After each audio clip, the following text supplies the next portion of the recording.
49 అంటే సంతానం, 49 అంటే సంతోషం. 39 ఆంధ్రప్రదేశ్ తెలంగాణ. నమస్తే సార్, రామ్నాథ్ గారు. నమస్తే అండి. సార్, 2024 ఎన్నికలకి ఆంధ్రప్రదేశ్లో టీడీపీ జనసేన కలిసి వెళ్తున్నాయి. మనకి తెలిసిన విషయం, వాళ్ళిద్దరు పొత్తులో ఉన్న విషయం.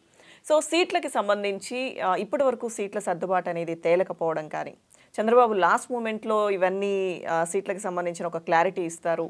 అప్పుడు అది చంద్రబాబు స్ట్రాటజీ. అప్పుడు ఎవరు పొత్తులో వాళ్ళు అనుకున్న సీట్లు రాకపోయినా ఎక్కడికి వెళ్ళే అవకాశం కానీ ఆ పరిస్థితులు వాళ్ళకు ఉండవు.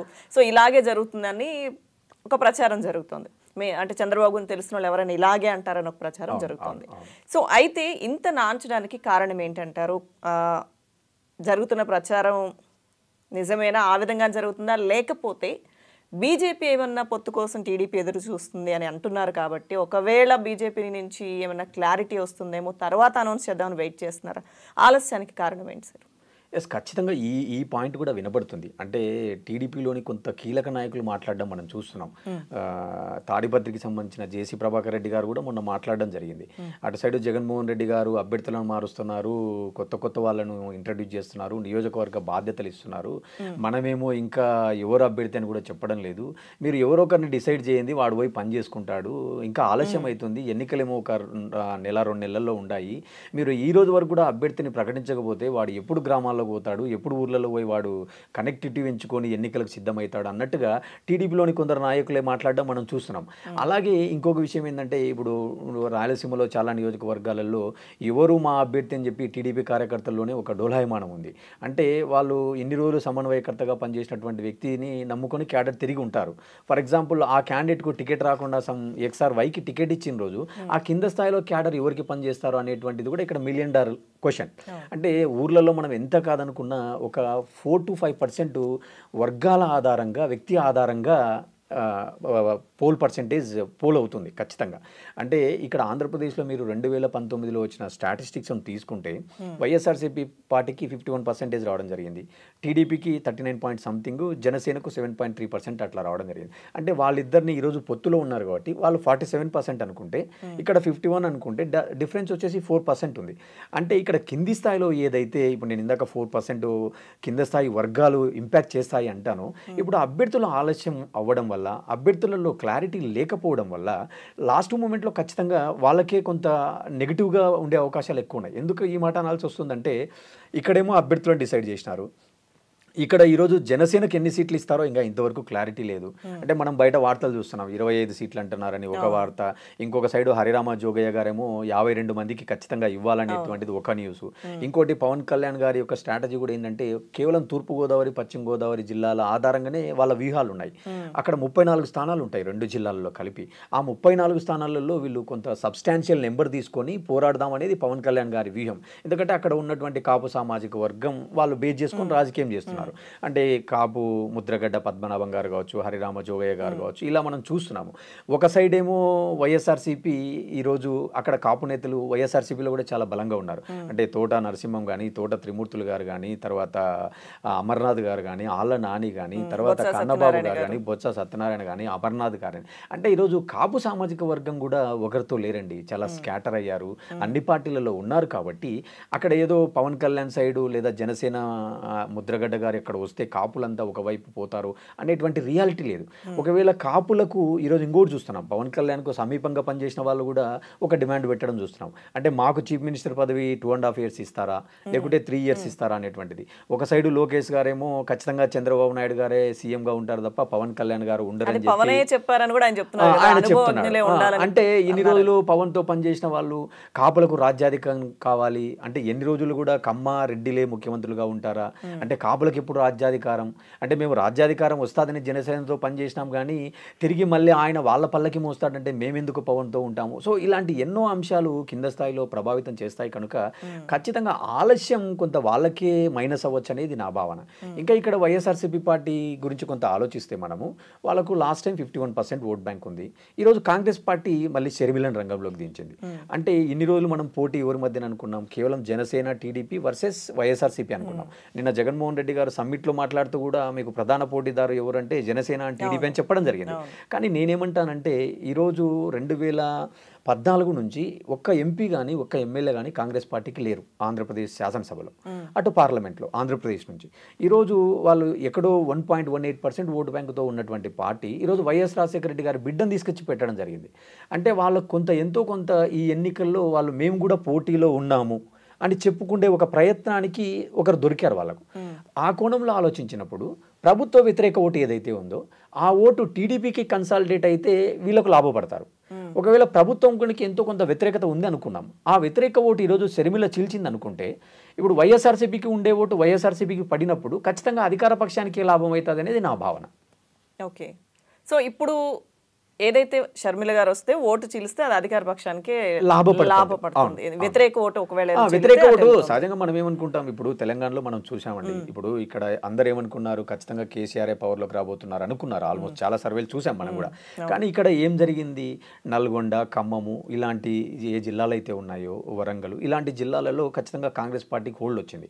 ఇంకొకటి షర్మిల కూడా ఇక్కడ ఒక డిసిషన్ తీసుకోవడం జరిగింది, అన్కండిషనల్గా నేను కాంగ్రెస్కి సపోర్ట్ ఇస్తున్నాను.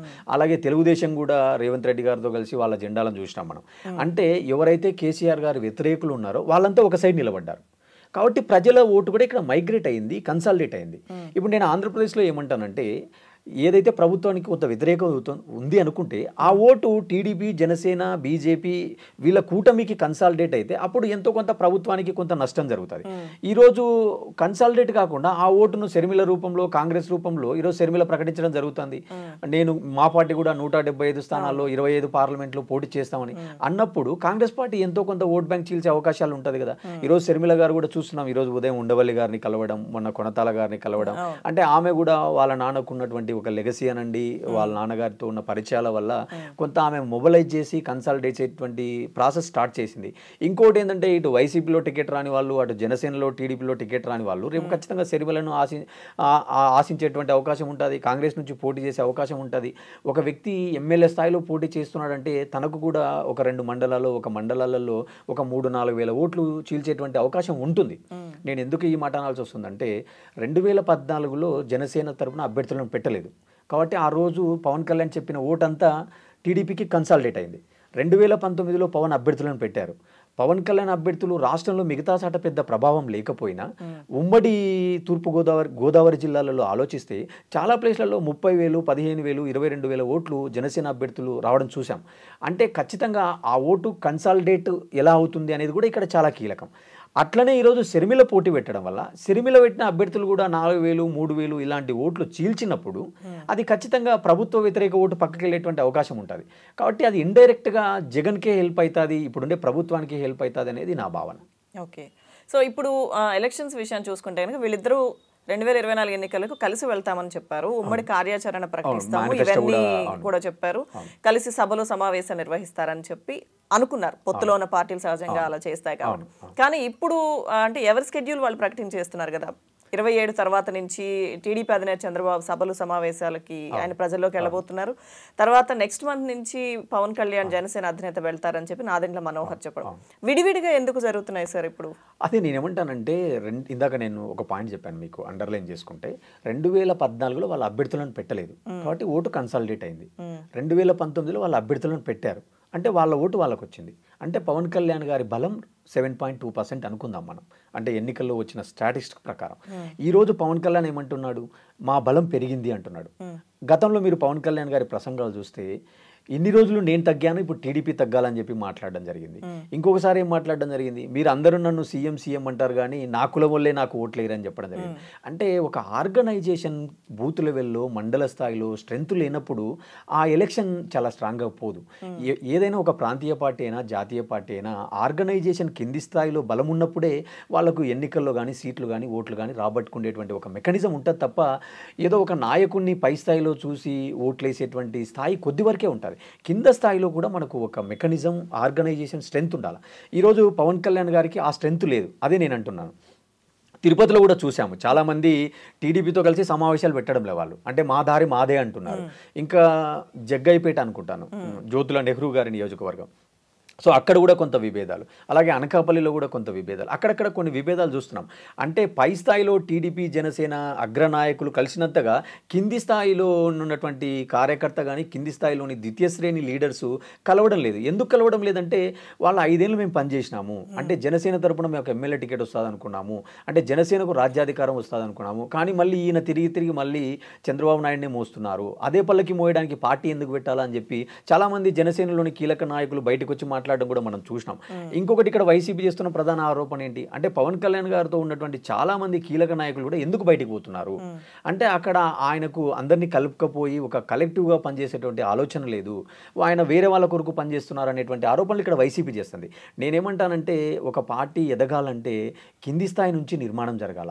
2014లో పార్టీ పెట్టి ఈరోజు దాదాపు 10-11 సంవత్సరాలు పూర్తయినా కూడా మండల స్థాయి కన్వీనర్లు కానీ 175 నియోజకవర్గాలకు నియోజకవర్గ కన్వీనర్లు కానీ జిల్లాలకు ఒక కార్యవర్గం కానీ మండల స్థాయిలో కార్యవర్గం కానీ గ్రామ స్థాయిలో బూత్ లెవెల్ కమిటీలు లేనప్పుడు ఆ పార్టీకి నెంబర్ గేమ్ ఎలా వస్తుంది, ఆ పార్టీ రాజ్యాధికారంలోకి ఎలా వస్తుంది?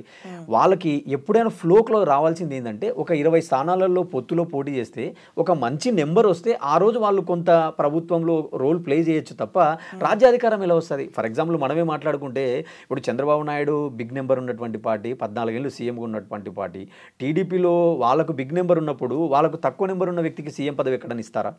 Make sense, simple logic. ఇప్పుడు పాలిటిక్స్లో ఏదైనా నెంబర్ గేమ్, ఏదైనా మ్యాజిక్ నెంబర్. ఈరోజు జగన్మోహన్ రెడ్డి గారు అభ్యర్థులను మారుస్తున్నా, చంద్రబాబు నాయుడు గారు అభ్యర్థులను ప్రకటించకపోయినా అర్థం ఏంటి అంటే బలమైన అభ్యర్థులను మనం పోటీలో పెట్టాలి కాబట్టి ఖచ్చితంగా ఎవరి ఎక్సర్సైజ్ వాళ్ళు చేస్తున్నారు. అలాంటప్పుడు రేపు 175 స్థానాల్లో పవన్ కళ్యాణ్ కేవలం 25 స్థానాల్లో ఇచ్చారు అనుకుందాం మనం. ఒకవేళ పవన్ కళ్యాణ్ 25 సీట్లలో గెలిచినారు అనుకుందాం కాసేపు, కానీ 25 స్థానాలు గెలిచిన వ్యక్తికి ఆ రోజు ఎక్కువ సీట్లు వచ్చినటువంటి పార్టీ ఈయనకు ముఖ్యమంత్రి పదవి ఇస్తారా? ఆ రోజు టీడీపీ నాయకులు దాన్ని ఒప్పుకుంటారా? ఒప్పుకోరు, ద్వితీయ శ్రేణి నాయకులు. ఆల్రెడీ మనం చింతలపూడి ఎమ్మెల్యే ఎవరో సంథింగ్ అనుకుంటాను ఆయన అన్నట్టు కూడా మనం చూసినాం.